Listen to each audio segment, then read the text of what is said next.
Disinilah perlunya para penegak hukum paham bahwa Syiah itu adalah pada hakikatnya sama bahayanya, bahkan lebih daripada teroris. Karena mereka bertakiyah.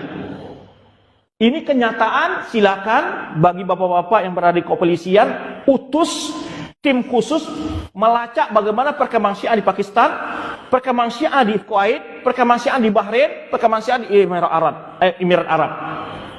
Berkali-kali mereka ingin mengadakan kudeta, terutama di Bahrain.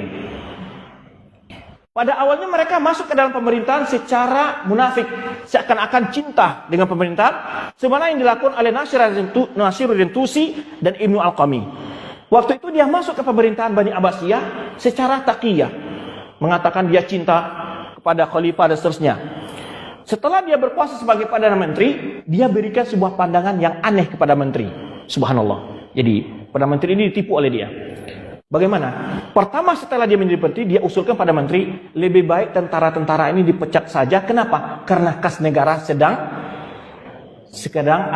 krisis.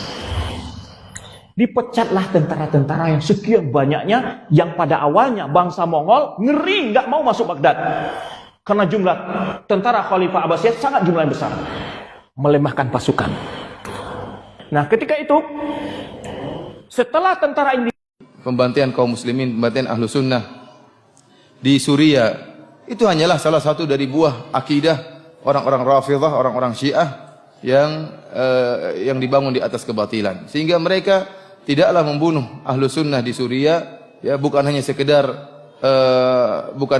masalah politik, akan tetapi mereka membunuh ahlu sunnah yang ada di Suriah dianatan, karena bagi mereka itu suatu agama. Membunuh ahlu sunnah, ya, mendatangkan surga di sisi Allah Subhanahu wa taala. Sehingga syiar mereka, uqtulus sunnah wadkhulul jannah. Bunuhlah ahlu sunnah maka kalian akan masuk dalam surga.